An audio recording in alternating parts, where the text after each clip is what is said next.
What I do want to talk to you about, though, is this commercial real estate game and what it takes, for example, to get into that $45 million apartment complex that I mentioned that we purchased a few weeks ago. What do you imagine it takes to get into that type of investment? So many people don't know that they can take advantage of this wealth vehicle that used to only be available to the rich up until just a few short years ago. Welcome to the Secrets to Abundant Living podcast. Your guide on this journey is Amy Sylvis. If you're ready for the secrets to an abundant life, hit that subscribe button now, and let's get started. Hello. Welcome to another episode of the Secrets to Abundant Living podcast. I am your host, Amy Sylvis. I am so excited to meet you all today for a solo episode, which means we're going to be speaking about financial abundance. I hope you all have had a great week. I actually just got back from New York City myself.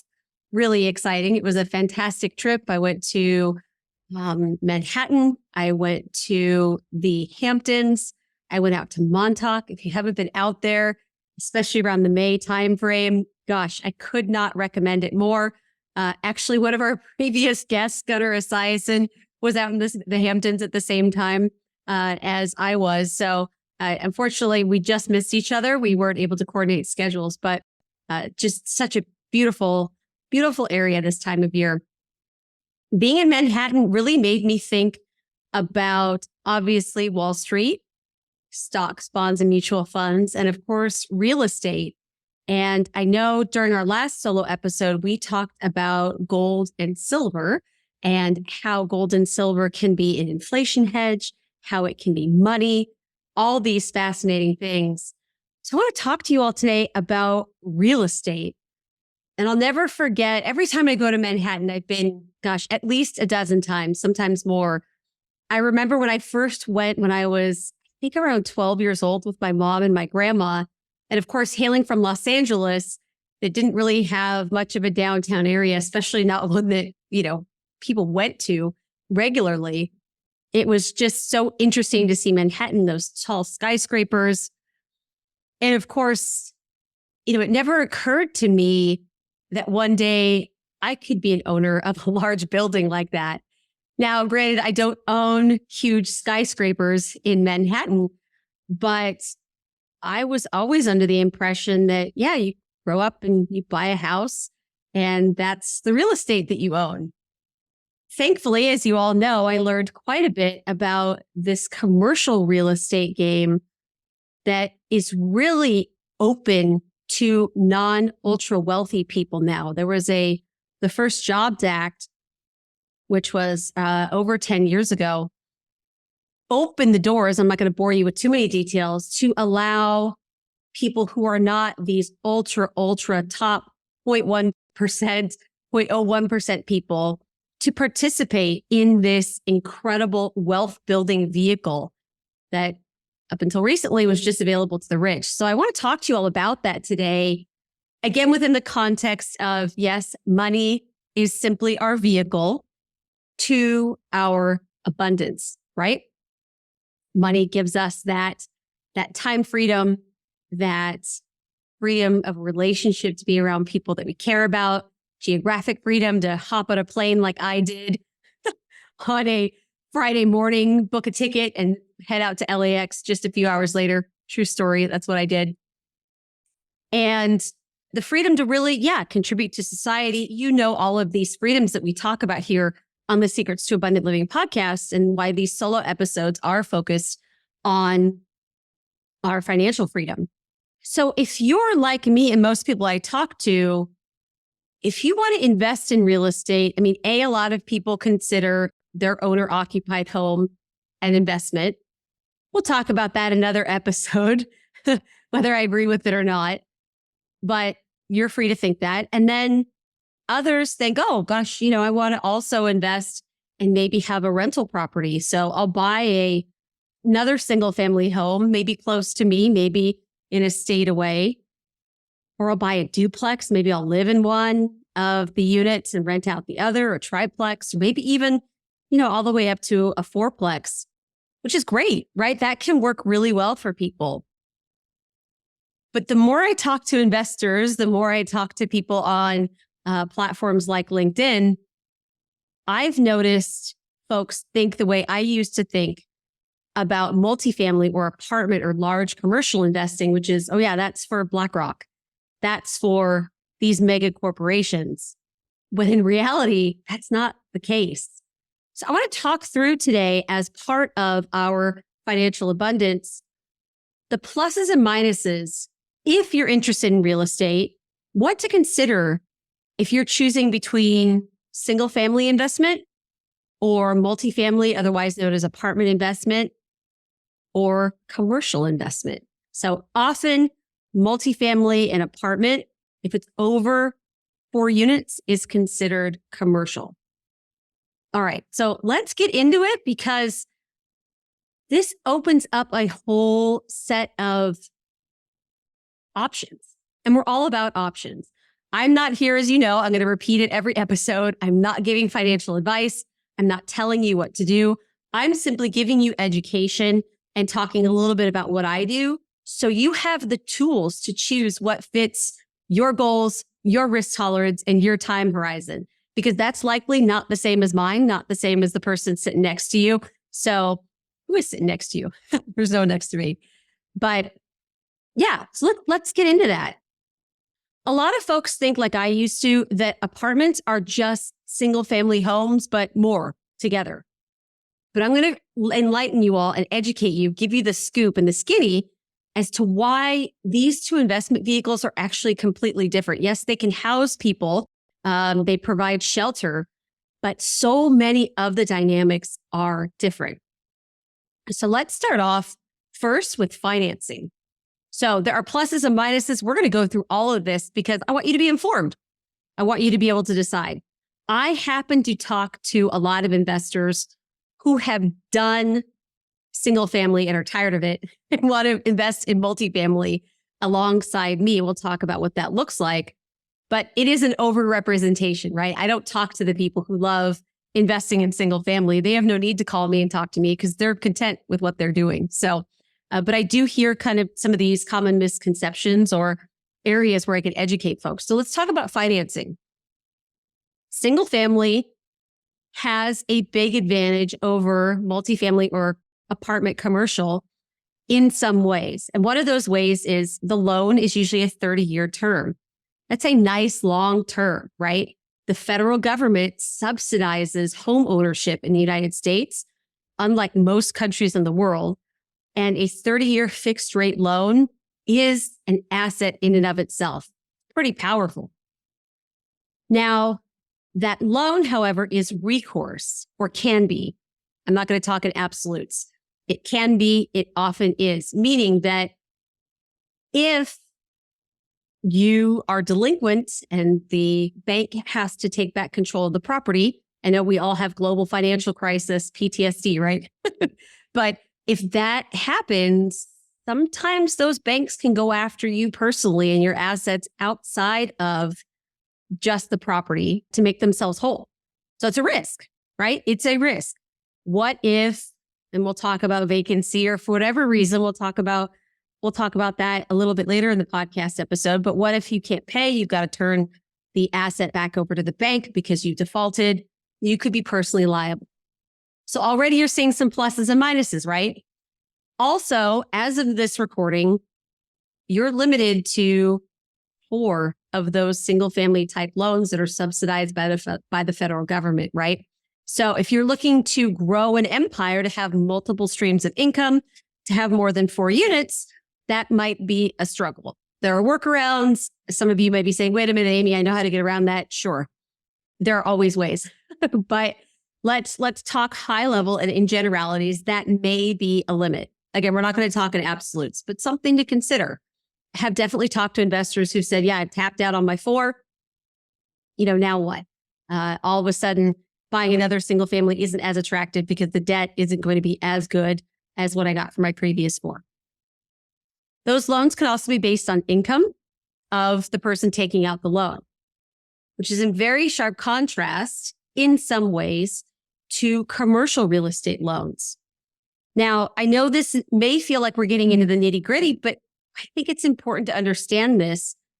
In the commercial space, 5 units and above for apartments, very often, not all the time, but often, especially an agency loan by Fannie Mae and Freddie Mac, those loans can be non-recourse, meaning if God forbid the property fails, you are not able to, or your residents are not able to cover the debt service, you hand the keys back to the bank. They're not going to go after you personally. That's a big risk mitigation tactic. I talk to my investors very often about how to mitigate risk. That can be a nice way to mitigate risk. Often those loans are not necessarily based on personal income, but based on the income that the property generates. So we call that net operating income. So the asset itself, as well as qualifying for the loan, is partially based on that net operating income. Now, not completely. You need to be able to have a certain balance sheet, meaning assets, including liquidity available, and oftentimes some history, a track record of borrowing that size in the commercial real estate space. So not completely cut and dry, not completely black and white, right? Each asset type has its own pluses and minuses when it comes to the debt side. But the banks do see the asset as the asset. What they're lending against is the income, the net operating income that the property produces. Whereas in the single family space, the banks are looking at the person that's signing on the loan and the income that they generate from whatever income activities they have to cover that. So it's a completely different ballgame. So we talked about valuation. I want to dive a little bit deeper there as well. In the single family space, valuations are often based on comps in the area. So, a house down the street, similar size, similar layout, similar number of beds and baths. Valuations, that's how it's determined often. Not all the time. Again, we're not talking absolutes. But on the multifamily apartment commercial side, the valuation on these properties is based on, again, net operating income. And of course, there are cap rates involved. I'm not going to get into the nitty gritty there, but we're keeping this pretty basic and high level. So what this means is if you're able to increase the net operating income of your apartment complex that's 5 units or above, you just increase the value of the property. That's harder to do in the single family space. So I, as an apartment owner, can increase rents, increase revenue, or run my property more efficiently, decrease expenses. Both of those translate into a higher net operating income. And I alluded to cap rate. Again, I'm not going to get too technical with you all here, but essentially a multiple of the net operating income is how these commercial properties are valued. So imagine if I double my net operating income of my apartment complex, all of a sudden it's valued quite a bit higher because of that. So we call that forcing appreciation. There's a lot more control in the commercial real estate space that we can have over valuation. So I like control. I don't know about you, but that works for me. Now, speaking of control, though, here's the flip side. The single family space, very often investors can buy these properties on their own. They can save up tens of thousands of dollars, use it as a down payment, operate the property themselves. And if they feel like it, they can sell it. They feel like renovating, they can renovate. The investors control it on their own. The multifamily apartment space, especially the size that I buy with my investors, 100 units, 150 units, 250 units. We just closed on a $45 million, 240 unit apartment complex in Dallas, Texas, 3 weeks ago. Time is going by fast. But our investors who invest alongside us, they don't have that control. We tell them our business plan, we tell them our projections, but we as the owners, myself and the general partnership as it's called in this scenario, we make the decisions and ultimately we decide when to sell. Our investors trade that control for a more hands-off investment experience, amongst other things. So if you're someone that likes control, you want to manage, You've got lots of time for an extra job for yourself. Single family may be for you. And again, there's no one size fits all here. You are the only person that knows what type of real estate may fit you best. I'm just giving you the compare and contrast, the pluses and minuses of both sides of the coin here. So control is one thing to consider. For us, what we do is called a real estate syndication. And as such, our limited partners or our investors have less control, but it's more hands off. They're not dealing with the tenants, termites, and toilets, as I say. They're not getting those midnight phone calls, having to deal with the property. We do that for them. So have you ever thought about having multiple streams of income? Instead of relying on just one stream of income where you're trading your time for money, how would you like to free up more of your time and live a more abundant life? As a listener of the show, you're invited to attend one of our upcoming trainings where I'll give you an inside look into how you can add passive income and get all the other perks of recession-resistant real estate investing without the headaches of being a landlord. I'll also be sharing some hidden mistakes to avoid and the criteria I personally look for when evaluating potential investment opportunities. To reserve your seat for free, go to sylviscapital.com/webinar. Again, that special link to reserve your seat for free is sylviscapital.com/webinar. I look forward to seeing you on the training. And now back to the show. Let's also talk about property management now that we're talking about those phone calls. The single family side, you can self-manage, especially if you're closer. You're okay with taking those phone calls. You're okay being the person that shows the apartment if you need a new renter, if you have vacancy. Or there are some, mom and pop smaller outfits that can be property management for you as well. And of course, if you have more than one unit, maybe you've got two single families or you've got a quadplex or something, there are some economies of scale there. On the commercial side, on the large apartment building side, my investors and I get to use institutional quality property management. We have enough economies of scale to pay for a real professional outlet, not someone who's kind of doing property management as a side hustle. Nothing wrong with those folks, not trying to put them down, but it is a different experience. We have the funds to have full-time leasing agents, full-time on-site maintenance, which makes for a really nice experience for our residents if, God forbid, something breaks and needs attention. And of course, having leasing agents means that that are full-time, that when we have vacancies, we're able to fill those pretty quickly and give a nice, viewing experience to potential residents. Obviously, it costs money, but that is one thing to think about. And then location as well. I'm in California. I meet a ton of Californians that think, I live in California, so I have to invest here. And to a certain extent, yeah, that makes sense. If you want to invest, especially on a smaller scale, single family, duplex, something like that, out of state, it's going to be harder to find a property management company that you can trust. Flying out there, you may eat up a good amount of your cash flow and profit, at least initially.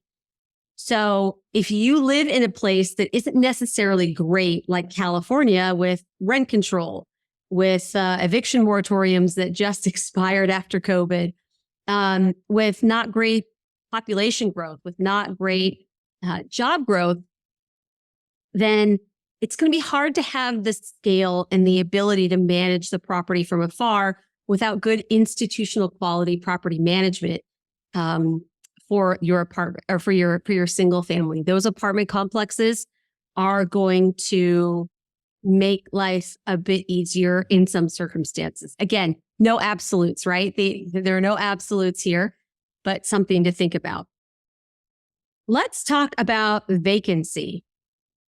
There really are two sides to this. On the single family side, of course, if you have one unit and that one unit is vacant, you may be covering your principal on your debt service, your insurance, and your taxes out of your own pocket or your property's reserves.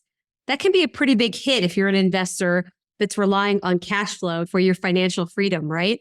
For your financial abundance. On the other hand, if you've got a 100-unit complex and you have one vacancy, you still have 99% occupancy, and those residents are paying for the debt service, the insurance, and the taxes. But I do hear from folks in the single family space that say, hey, I've got a great renter. The renter's been there for years. I don't deal with a lot of vacancy. So, these situations, again, like I keep reiterating, are not absolute. Instead, they are relative. They're just food for thought as you think through what type of real estate investment, if you're interested in real estate, might be best for you. Risk mitigation is huge for us. We think through and we talk to our investors quite a bit about the ways we can reduce risk and stack the cards in our favor to be able to get a great return. I'll end this on the note of how much money does it take to get into these investments? A single family home, especially if you're able to do a 10, 20% down, depending upon where you buy. You may be able to acquire a single family for as little as $10,000, $20,000, $30,000. Pretty low. Obviously depends on where you live, depends on where you're buying, and depends on the type of property that you're purchasing. But the barrier to entry to investing in a single family, I think overall in most circumstances may be quite a bit lower than the commercial real estate space. What I do want to talk to you about, though, is this concept in the apartment commercial space of a syndication and what it takes, for example, to get into that $45 million apartment complex that I mentioned that we purchased a few weeks ago. What do you imagine it takes to get into that type of investment? If you're like me 15 years ago, I would have said, I don't know, maybe $10 million, maybe something of that scale. Here's the cool thing. Because of this Jobs Act, again, not getting too technical on you, you can join a real estate syndication for as little as $50,000, in some cases $100,000. So there is such an incredible opportunity. Again, if this fits your risk tolerance, if it fits your financial goals, if it fits your time horizon, to invest in a large apartment complex or commercial real estate that used to only be available to the wealthy. And of course, we know how much the wealthy love to build their wealth on or with real estate. And I just love that you don't have to have the millions and millions of dollars to benefit from the economies of scale, the location and geographic flexibility, and all these other amazing benefits that commercial real estate can bring. Aside, in contrast to being a single family home investor. It's not for everybody. I talk to folks all the time where, hey, this isn't a good fit. But most people don't even know that such a thing exists, that this is available to them for not millions and millions of dollars, for not just the ultra wealthy to get even more wealthy, but to folks who have $50,000 in their retirement account that they may want to diversify outside of Wall Street. So again, this isn't for everybody. You need to really talk to your family, do analysis, talk to a financial expert, talk to a tax planning expert, all of these things. None of this is financial advice on my end, but I find that so many people don't know that they can take advantage of this wealth vehicle that used to only be available to the rich up until just a few short years ago.